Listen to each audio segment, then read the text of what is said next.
PrizePicks has the best NBA DFS prop game on the market. PrizePicks offers more NBA props than any other DFS prop operator and offers all the superstar players as well as bench players only recording a handful of minutes each game. All users that deposit and use promo code LFR will receive a 100% instant deposit match up to $100. You pick 2 to 5 players and an over-under on their projections, and you can win up to 10 times on an entry, and it's just you versus the projected numbers. So you can take the over-under on 3-pointers made by Carmelo Anthony or rebounds by Russell Westbrook. PrizePicks allows mixed sport entries, meaning that you can take the over on LeBron combined with the under on Mahomes in the same entry. Don't hesitate. Use the award-winning app on both the App Store and Google Play. Entries can be made in 60 seconds or less. It's that easy. PrizePicks is safe and offers fast withdrawals. Check out prizepicks.com and use promo code LFR or go to your app store and download the app today. PrizePicks is daily fantasy made easy. TickPick should be your first choice to buy basketball tickets because they save fans money by never charging any service fees, ever. TickPick is the exclusive ticketing partner for the Laker Film Room podcast and Blue Wire Network. What do you think about the Laker team now? You follow the box scores of the games every day? Just the Lakers. You're kidding. That is really a compliment. I was pleased to see you smile at the top of our show because once the game starts, you have a game face. You don't smile much out there. I don't think you have to do things for money anymore. Correct. What's up, Laker fans? Welcome to the Laker Film Room podcast, brought to you by the Blue Wire Podcast Network. I'm Pete, joined by Darius and Mike. And guys, so much of our discussion this season has been through the lens of lineups and schemes and on both ends of the floor. And I still think there are numerous issues on those fronts, but there are a lot of things that happen on a basketball court that are not ultimately the responsibility of your coach. The coach doesn't make you jog instead of run, doesn't make you drop passes or just randomly cough it up or get the ball stripped because you're being too casual with the ball. Doesn't make you flat out lose your man because you weren't paying attention. Doesn't make you get beat to nearly every 50-50 ball. The coach does not make you stand there while you're watching Steven Adams go at one of your teammates one-on-one on the boards without feeling compelled to help them. And the coach certainly doesn't make all of those things happen over and over and over again the way that they did against Memphis. Now, I've had plenty of disagreements with the lineups and schemes and still do. And Avery Bradley continuing to start is probably at the top of my current list now that DeAndre Jordan's out of the starting lineup. But like we were saying over the text last night, guys, I totally understand why Avery Bradley starts on a team where, like, it's because he's the only guy that plays hard pretty much every single time that he's on the floor. Now, he, in a lot of ways, to me, is the personification of that old John Wooden quote, "Don't mistake activity with achievement." And he does a lot of, there are so many plays where I'm watching and I'm like, Avery, what are you doing? Like, where are you going? Or he didn't see something, he didn't recognize something. But you never have to worry about Avery Bradley playing hard. Now, does that justify his starting position? I don't think so. It's not the point, though, that I'm talking about here. Now, I understand that we signed a lot of dudes and have a lot of guys on this team that are not like scrappers, you know, not somebody that people that have that reputation. We got a lot of those guys on this roster. But even accounting for that, we have a team culture this season that tolerates way too low of a standard of effort. And until that's addressed, we're going to stay in this whole 2 steps forward, 2 steps backward cycle and pattern that we've been stuck in. Darius, I am greatly disappointed with last night's game. Where are you at? I'm of two minds about the game against Memphis. In a normal NBA season, I would chalk up the game against Memphis as one of those games that happens. You could point to any number of factors, but like some nights you just don't have it. Some nights you just don't play hard. Some nights the other team plays harder. Some nights you get your butt kicked in a very specific way, and like crawling your way out of that hole just ends up being more difficult than what you would anticipate it being just looking at the game on paper. There's an 82 games in an NBA season, and that honestly might happen a dozen times. Yeah, it's not infrequent at all. Right. It's a thing that happens to every NBA team, like every season. And it's sort of like you'd almost be willing to forgive it all. Almost. If it were out of character.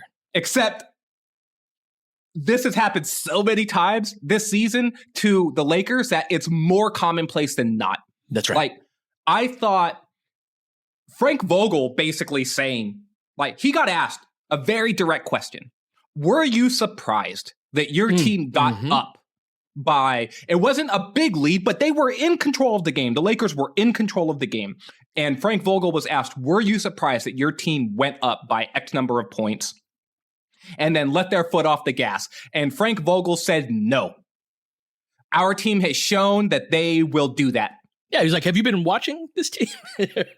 I was laughing because Chauncey Billups has been sort of going on like post-game tirades a fair amount against his own team up in Portland, right? Like he has reminded me very much of like the Byron Scott years, which you were also sitting front row for, Mike. Like Chauncey has called his team soft.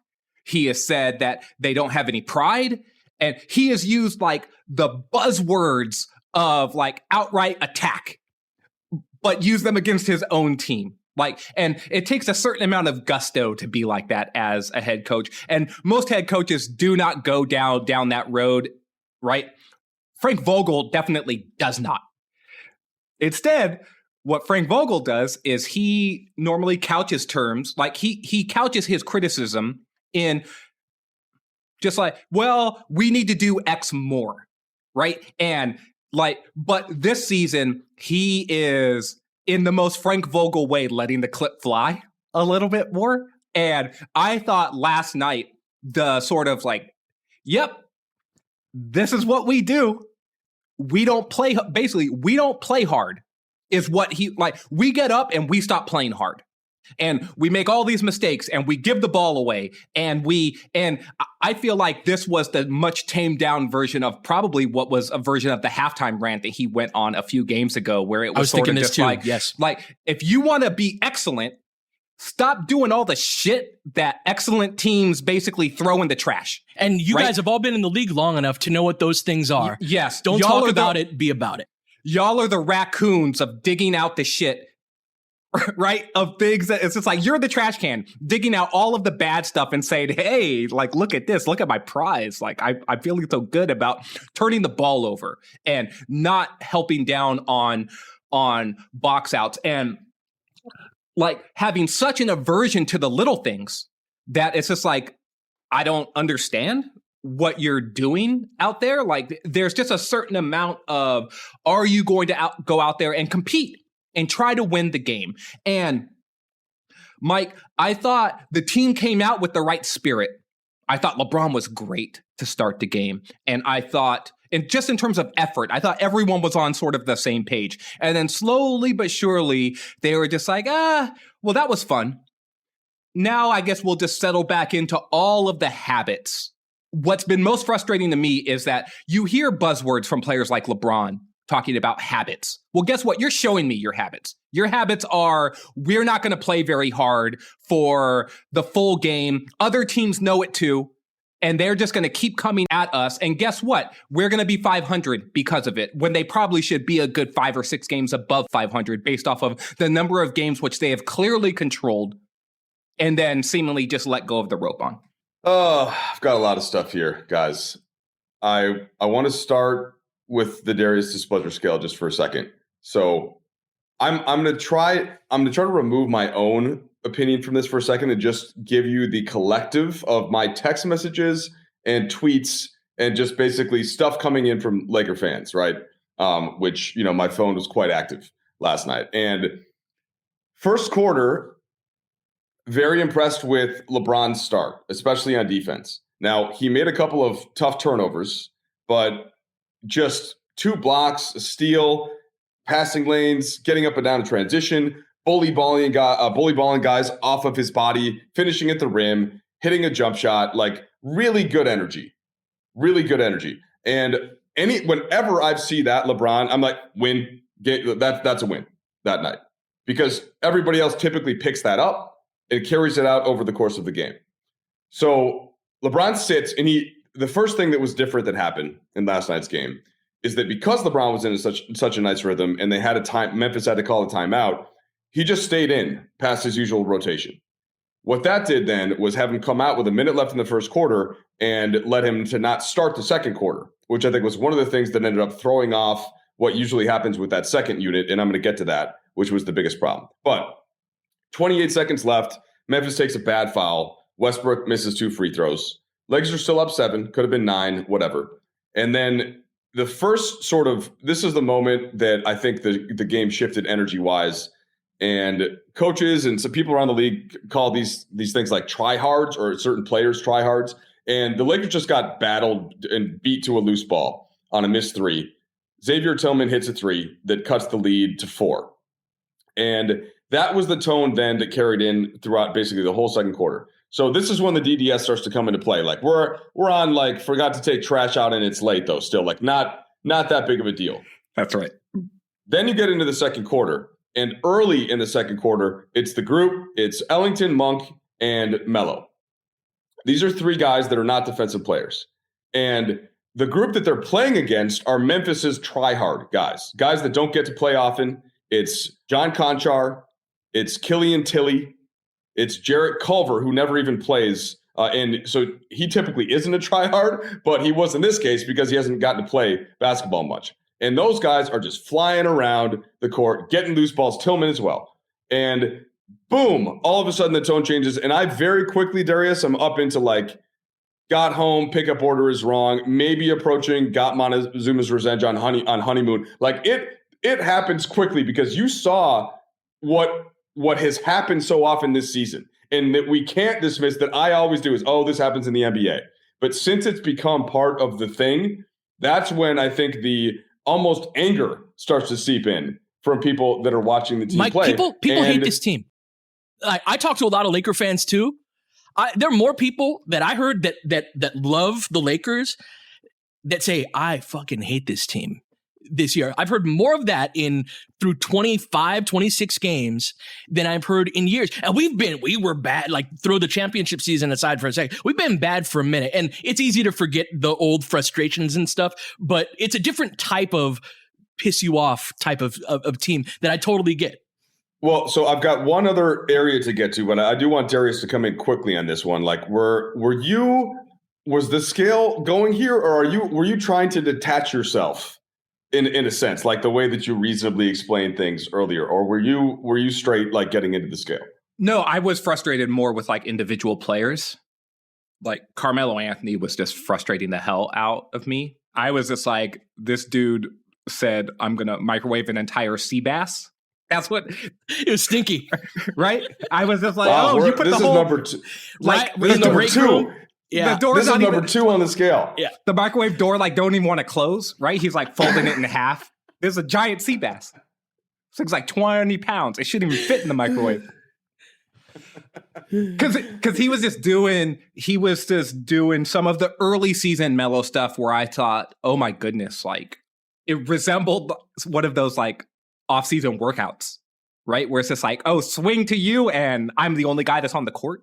Like he was doing a lot of that stuff. Like, oh, ball fake, 1 dribble pull up, 20-footer, bang, I got it. Except it's like back rim every time.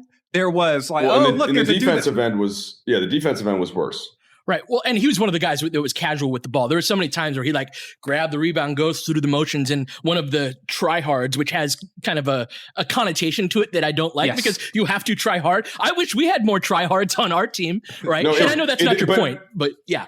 Yes, it's supposed to be though. Like that is the point, right? Like and it's relative to players with more talent that aren't doing it. So in some ways it's a compliment. In some ways it's like assessing a guy's skill set. But this is the point I want to tie together though. And it's about stars. And like, so LeBron James is in year 19. And not only should he not be expected to carry like a full game of playing like John Conchar plays, he physically can't do it. Anthony Davis is way low on my list of problems. And he actually is trying pretty hard on both ends. Pretty consistent. Now, could he be more aggressive? Sure, but there are reasons for that because he's playing with 2 other super high usage guys that have the basketball. And he's also having to cover for a bunch of defensive mistakes. Then there's Russell Westbrook, and we know what his game has been like over the years. So he's one of those stars that isn't always giving you consistent energy and defense and all that kind of stuff. So when you have those as your guys and people take cues from that, that's when you need the rest of the guys on the roster to not do what the Lakers did in the second quarter. You cannot have the guys that are because stars around the league, guys, do this. Maybe the only star right now that can play with that full constant motor is Giannis. Like most other stars, Mike, and Giannis plays in 6-minute bursts. Yeah. And so this is why you have to have the role players that do all of the dirty work and do all of that stuff. And part of it I think could be fixed some with balancing, like not having Ellington and Monk aligned and not having Bradley and THT or something, even just splitting those. So there are some things I think they could do to mitigate, but when it's happened so often this season, I don't think it's just an effort thing. I think it's because players have a certain way of playing. 100%. And I want to take a break. And when we come back, I want to talk about a specific play that speaks exactly to your point, Mike, about that being habitual and one of the ways that I think we can address it even before going into tactical options, which are certainly options as well. Lakers basketball is finally back. And there's no need to exhaust yourself by searching all over the internet to find Lakers tickets anymore. Because TickPick, that's TickPick, is the original no-fee ticket site.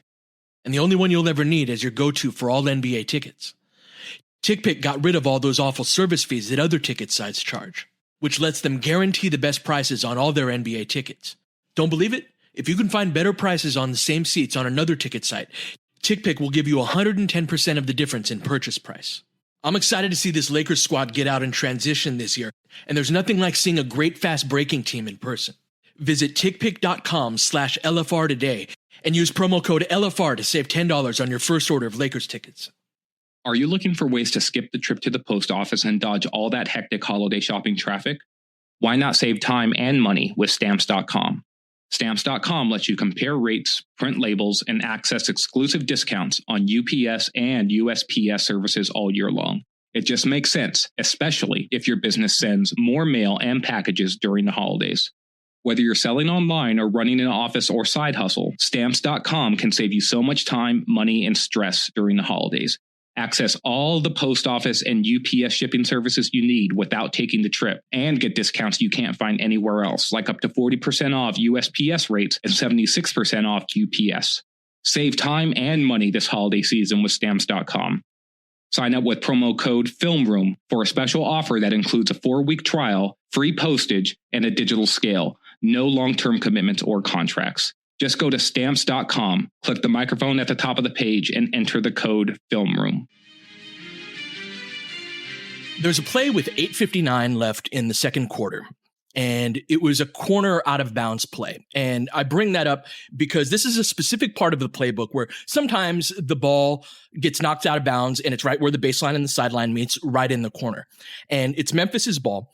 And the reason there's a whole part of the playbook is that from that particular spot, inbounding the ball from the corner is difficult. It's an opportunity. A lot of steals can come from that because if you think about it, just spatially, one side, you can't go up the sideline, and then up the baseline is very difficult. The angle's sharp if you want to actually make the pass inbounds. And a cross-court pass is difficult because you got to get air on that, but the basket's in the way. So just getting the ball in bounds from the corner is one of the more difficult things to do in professional basketball. A good team will use that as an opportunity to, hey, we're going to defend the ball handler, and maybe we don't give crazy effort jumping up and down and waving our arms all over the place on every play, but on this play, this is a good opportunity for us to jump a passing lane, get a steal, and get out into transition like we like. Okay? So and I'm going to pick on Wayne Ellington on this play in part because nobody really has an anti-Wayne Ellington agenda. That's one of the things I want to avoid in this pod. We were talking before. Like, I got a rant about pretty much every player on the team. And that fact is why I don't want to be like, and it's you're the problem. And so I'm picking Ellington because Ellington, all in all, has been very good, should be a part of the rotation, and nobody has an agenda against Wayne. But just know that in picking on Wayne, I could be picking on any other guy on the team on a half a dozen plays in last night's game. So Wayne Ellington is defending Jarrett Culver, who Mike, you just said, has not been playing. And Xavier Tillman comes up to set a back screen on Wayne. And Wayne eats the whole screen, right? He gets screened big time. And what that partially speaks to is Wayne was not peeking over his shoulder like he was supposed to be. But also, I think Dwight was the 5. Dwight was the 5 in this group. And in that second quarter group that you were talking about, Mike. And part of that is when your big doesn't call out, hey, left, left, left. That's what's happening on the court. You can even hear it at court level and what that means is when you're guarding a player on the perimeter, you can't see where the screen's coming from.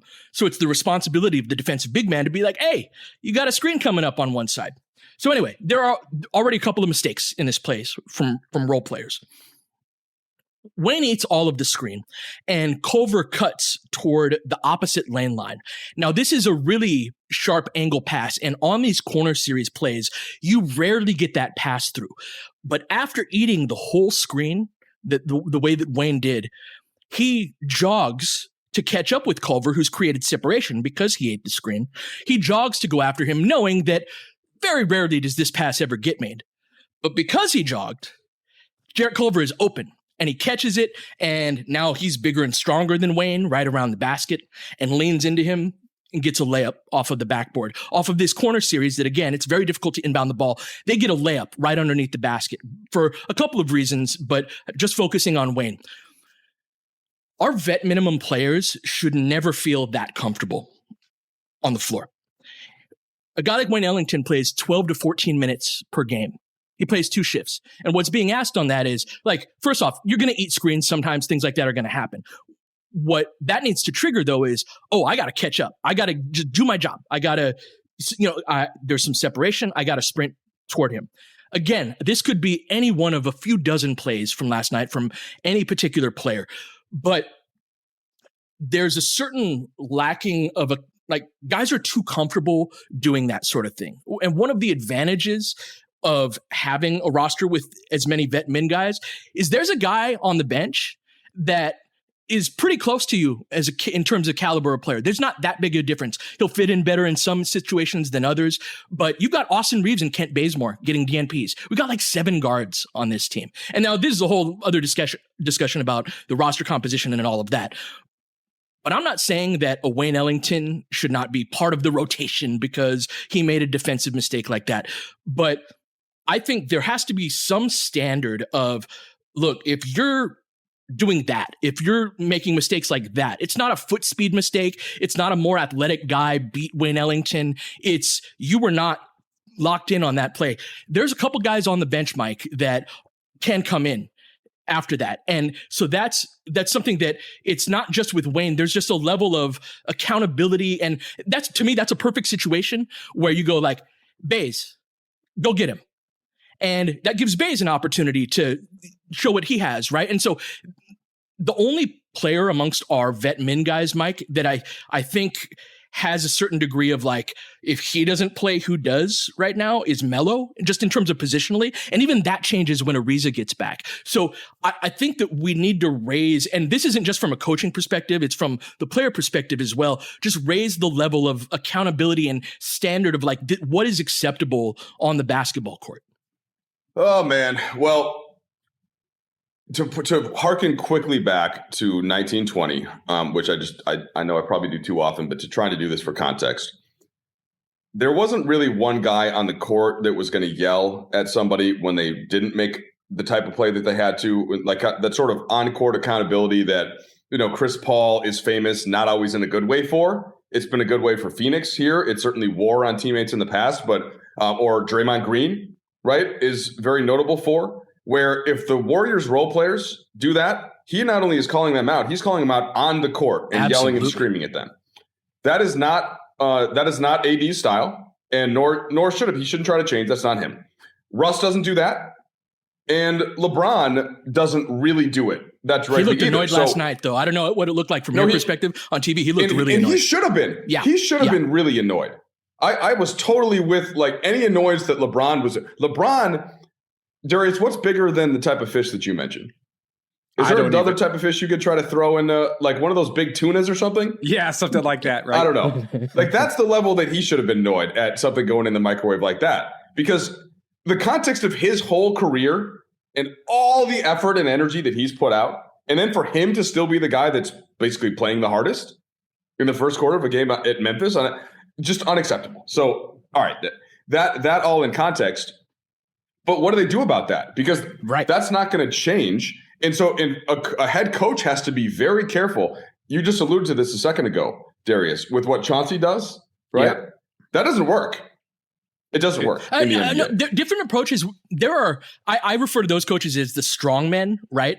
There are strongman coaches, so like Tibbs, Tibbs on the yes, right. That's the thing is like that's one of the things I love about basketball is that there's a few different approaches, and there's a good way of doing it, and there's a bad way of doing it, right? Where it's not necessarily the approach that doesn't work, but you have to have a certain amount of cachet and credibility and personality. Yes. Which isn't to say that Vogel doesn't have the credibility. Of course he does, but he's not that like he's going to get right in an MFer's face and call him a bunch of names in 11. You know what I'm saying? That's just not who he is. Yes, it's a good clarification. I guess the way that I should have said it is that like that's not what Frank Vogel either is or should be doing, because that's not true to what the kind of guy that he is. For sure. Whereas like for Tibbs, that like a whole quick aside, that's why the Knicks were really good on defense last year, and it's also part of the reason why the Knicks aren't as good this year, because guys get sick of hearing that unless they've got some of the talent to do it. And so where I'm kind of turning now to Darius here is, well, you're not necessarily going to get that on-court accountability for the guys that aren't doing their jobs, the role players that aren't doing their jobs defensively, especially from the stars in the court. It's not really coming in that way, from the head coach. And so the one thing that you do then maybe is what Pete was essentially alluding to, like, okay, Austin Reeves and Kent Bazemore. You're two guys that I at least know are going to do that, so we're going to sacrifice. And then now I'm talking myself in circles because they did that earlier in the season. And that didn't quite work either, and they didn't get a consistent rotation out of it. So it's a lot. It's not unfixable. I just said 20 things. Darius, please save me. I'm going to save you right when we come back from this break, Mike, because I got some stuff to say about all of this too. PrizePicks has the best NBA DFS prop game on the market. PrizePicks offers more NBA props than any other DFS prop operator and offers all the superstar players as well as bench players only recording a handful of minutes each game. All users that deposit and use promo code LFR will receive a 100% instant deposit match up to $100. You pick 2 to 5 players and an over-under on their projections, and you can win up to 10 times on an entry, and it's just you versus the projected numbers. So you can take the over-under on 3-pointers made by Carmelo Anthony or rebounds by Russell Westbrook. PrizePicks allows mixed sport entries, meaning that you can take the over on LeBron combined with the under on Mahomes in the same entry. Don't hesitate. Use the award-winning app on both the App Store and Google Play. Entries can be made in 60 seconds or less. It's that easy. PrizePicks is safe and offers fast withdrawals. Check out prizepicks.com and use promo code LFR or go to your app store and download the app today.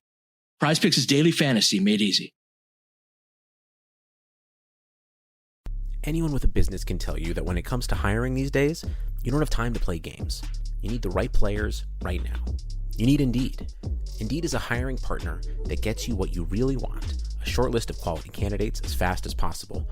Get started right now with a $75 sponsored job credit to upgrade your job post at Indeed.com/BlueWire. Because you can do it all. Attract, interview, and hire all at Indeed.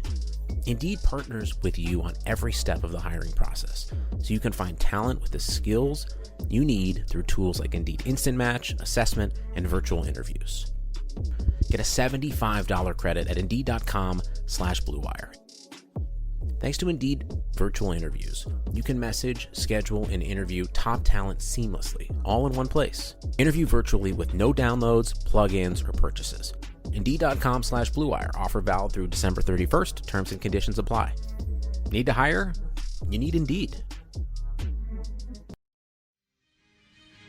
So, Pete, Mike, one of the things I've been kicking around in my head is that the Lakers are so close.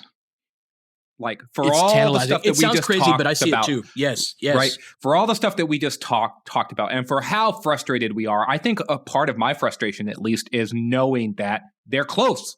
It's tantalizing. They're close. And that it's so close, and then they keep running into this brick wall that they are actually laying the brick themselves.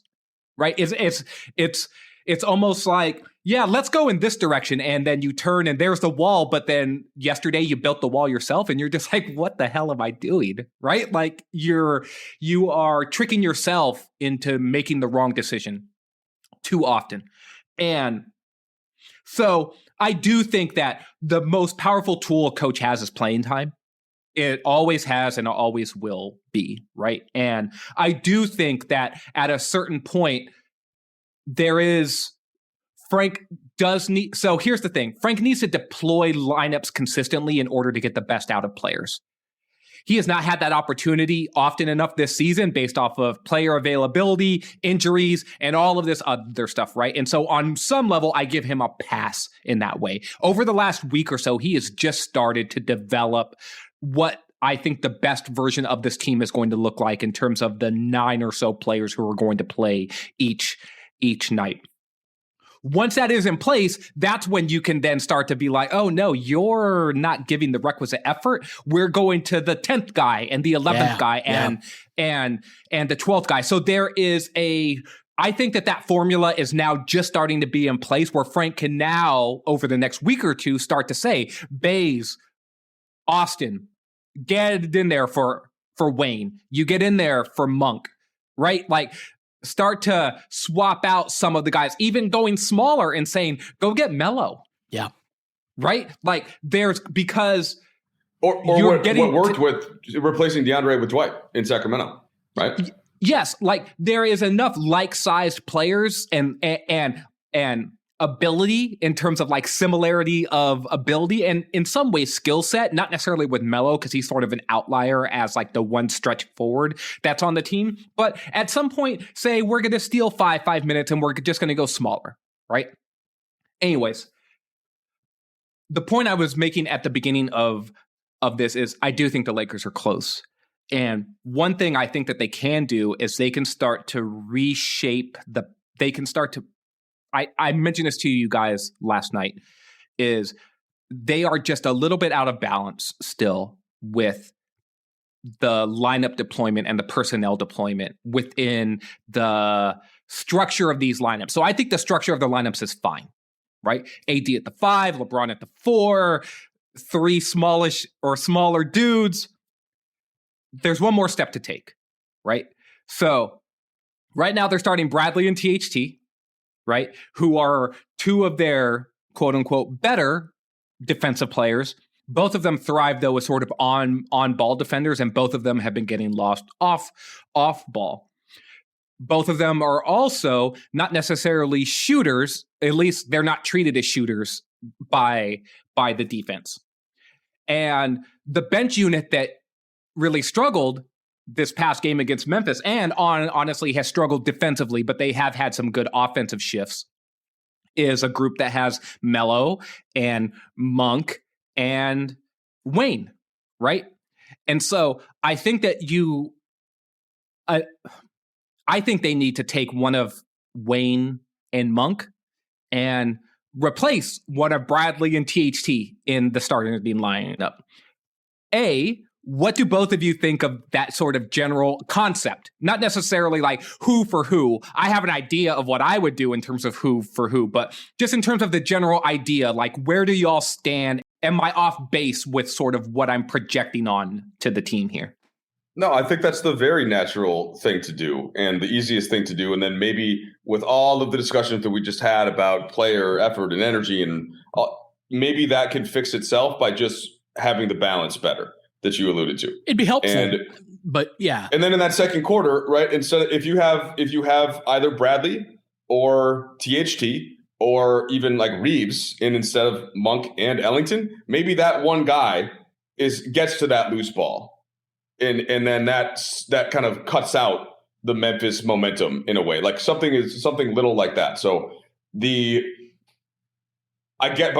kind of, to kick it back to Pete here, when you're watching the film and Bradley is the guy that is sort of giving that role player effort, I sort of get it, but I just think that the combination of the analytics of his on-off stuff and the way that teams are sort of able to take advantage of him off the ball, that's probably been enough where like Bradley is either to the bench or at times replaced by Reeves, or going maybe the version of Rondo where, all right, this guy's out. We really need somebody to just come in and organize the offense for 5 minutes. Maybe Bradley's the guy where, okay, he's in the game. That's the signal that we're not bringing the proper defensive intensity tonight. Mm-hmm. And he comes in and he does that. He energizes, and then he goes back to the bench. And the guy that got replaced by him, the signal in his head is, I'm not doing what I need to be doing. And instead of having to be yelled at by a star or a coach Pete, you're kind of doing it with that move. So yeah, that's the enforcement component, right? Tool. It's important for a head coach to have enforcement components, and in the NBA, you have fewer of them than you do as a coach at any other level, right? Like, I go back to my high school days, and you absolutely had to have some times during practice where it's like, all right, now all y'all motherfuckers on the baseline. You know what I mean? Yeah, like, get on the line. Get on the line. And that's why I say a baseline, right? Like throughout the gym, like, and everyone knew what that meant.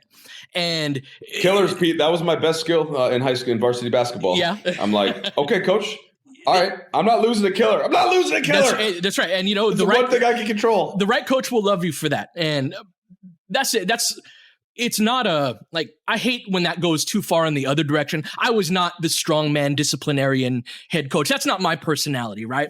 I'm more of a we're going to work together. I care about all you guys as players, as people. Let's do the damn thing. That's my motivational style. But what can come with that is people think you're soft, right? People think that and especially young men, right, that are figuring out who they are and feeling themselves a little bit. And every once in a while, we get on the base, we're giving baseline. And there'll be some practices where that's what we did the whole practice because of some context. Now, you can't put your foot on that gas all the time. And you certainly can't be doing that with NBA players in the middle of a season with an old roster where you're not putting LeBron James and Carmelo Anthony baseline and having them run. You know what I'm saying? So the enforcement components on the NBA level for a coach are much, much fewer. One of them, though, is playing time. And so that is in terms of look, we've got this problem. How do we address it? There's a certain amount part of the argument earlier in the season for starting DeAndre Jordan was you need to give everybody, they're veterans, you need to give everybody a certain amount of chance to succeed or fail first. I agree with that to a point, and I certainly understand I certainly understand the rationale behind that. But there's that phrase, the road to hell is paved with good intentions. And one of the ways that you can do that is trying to please everybody and make everybody happy.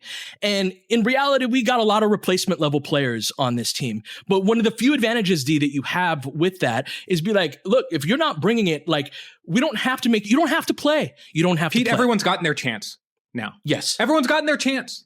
Look, I was understanding and sympathetic to Vogel. The injuries hit. He had limited options. He went to these other dudes who were deeper onto the bench. It sort of aligned and coalesced with what we think are sort of his philosophies about basketball and how he wants to play. And then he got criticized for playing lineups that were junky. Right.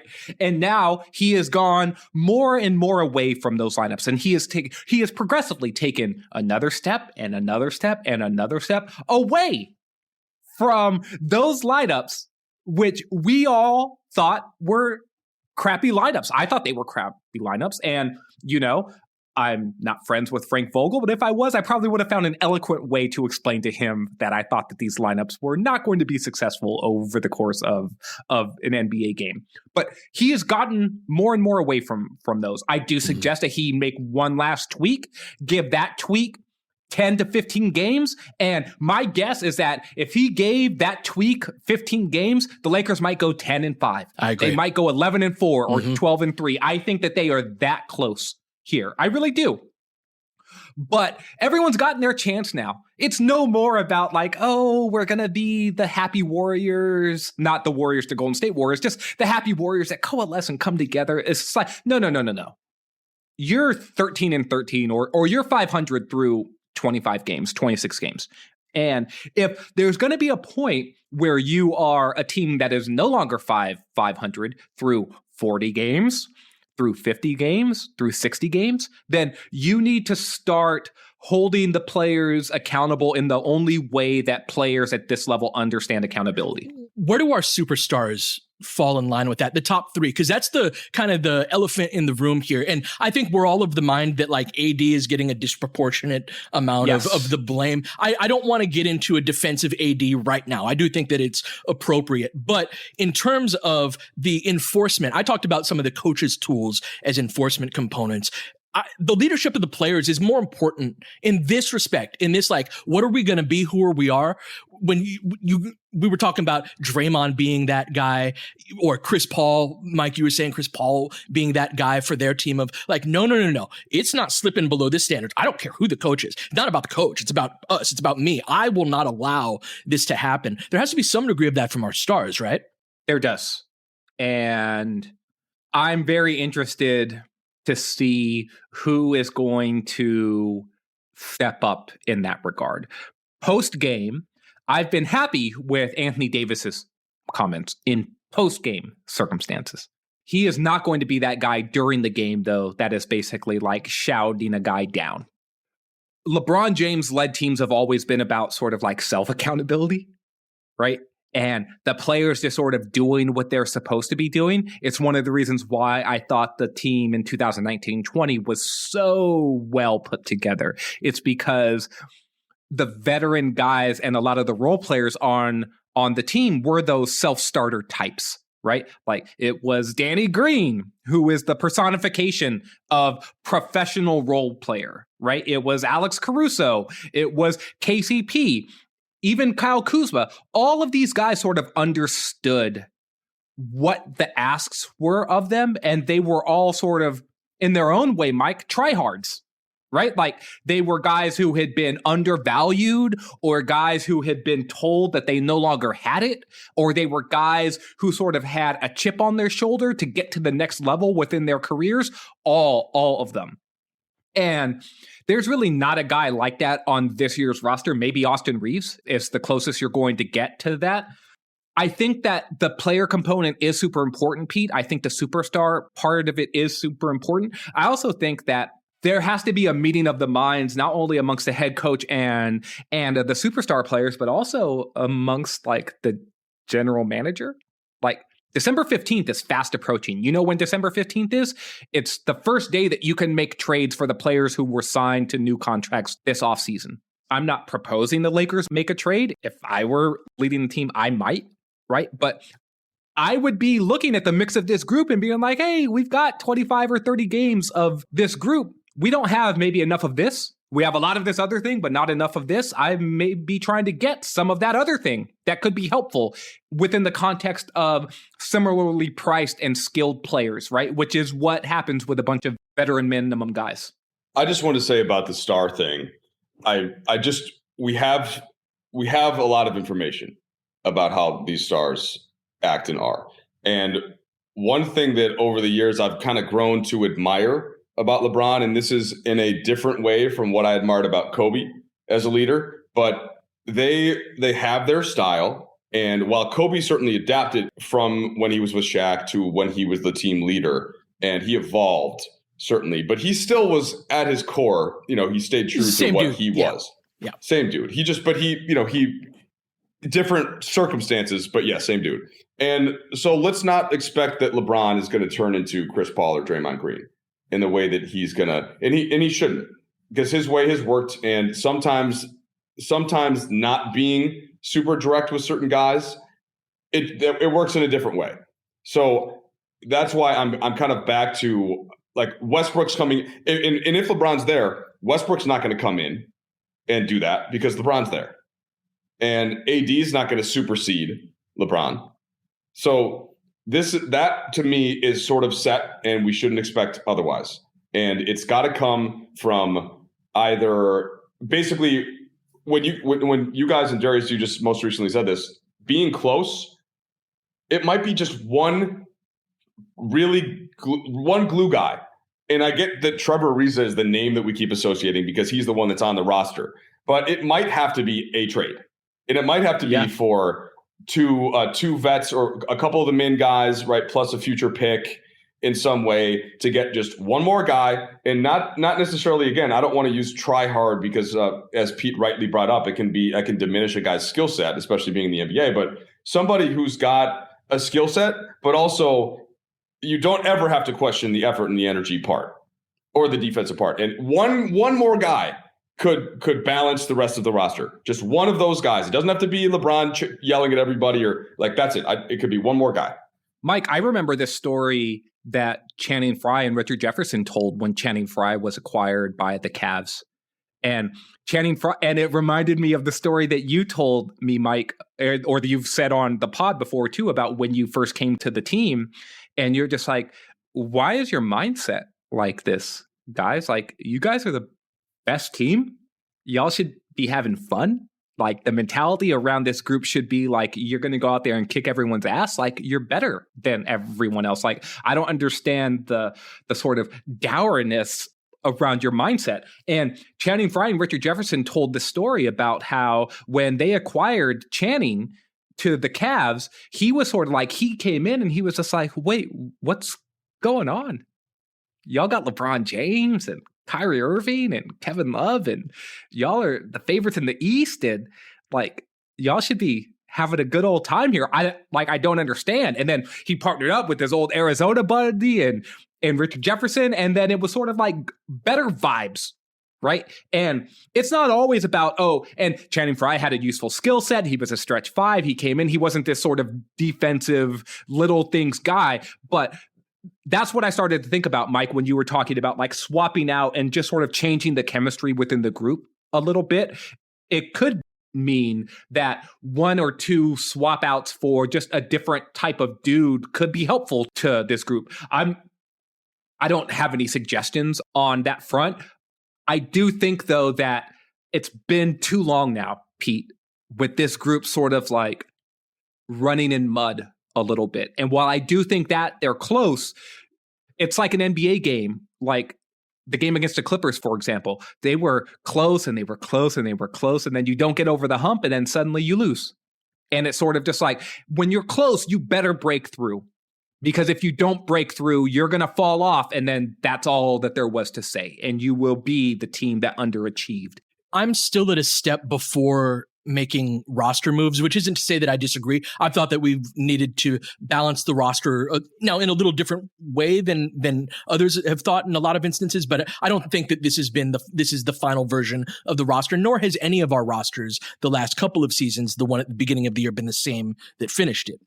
But I think that our problem is more core than that, in which addressing that with another try-hard type of guy would be helpful for sure. But I think that we have to establish a certain standard across the board. Like, this is an across the team type of thing. And I singled out Wayne Ellington, but it could be anybody, and it could be everybody holding each other accountable of like, hey, no, collectively, we have to do better than this certain standard. And I think that the way you described it, Mike, with Russ and AD's style, and LeBron is not like the same style of leader as like a Kobe, but he is at the top of our leadership pyramid. Ultimately, the basketball things that happen with this team, LeBron is at the top. LeBron is our biggest leader. And so the cultivating change and getting us moving in the right direction will have to come from LeBron at the top.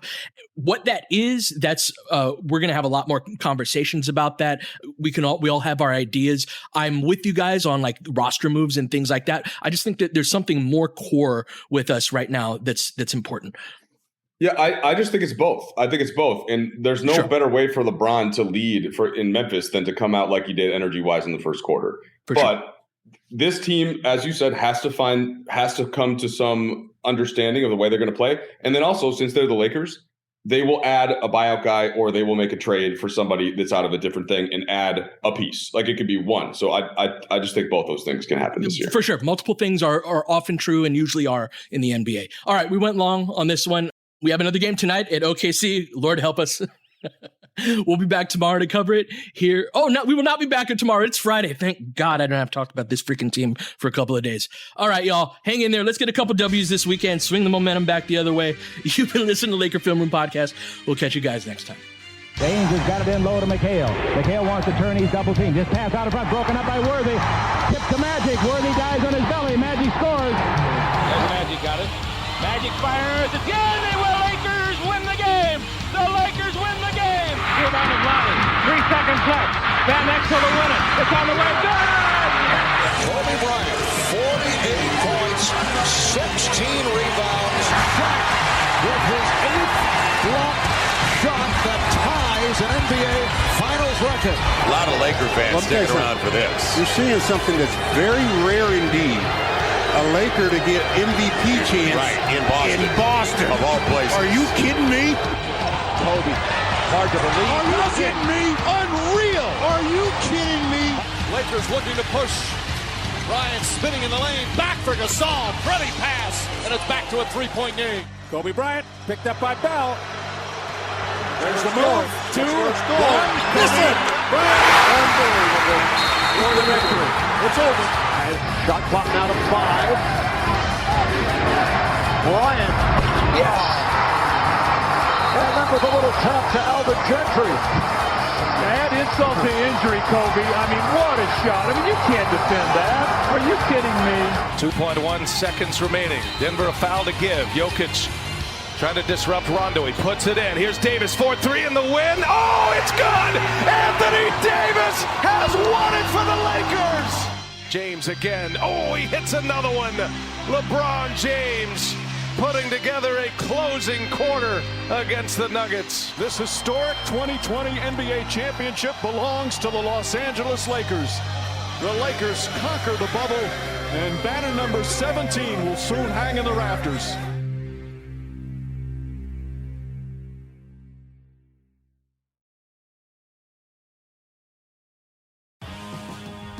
What's going on, everyone? I'm Claudia Bellafato, and he is Joe Fan. This is Bet to Win. We talk betting. We break down the lines. We have the traders come on each week. We have some experts come on to talk boxing, UFC. We talk football. We talk basketball, baseball. What else do we talk about, Joe?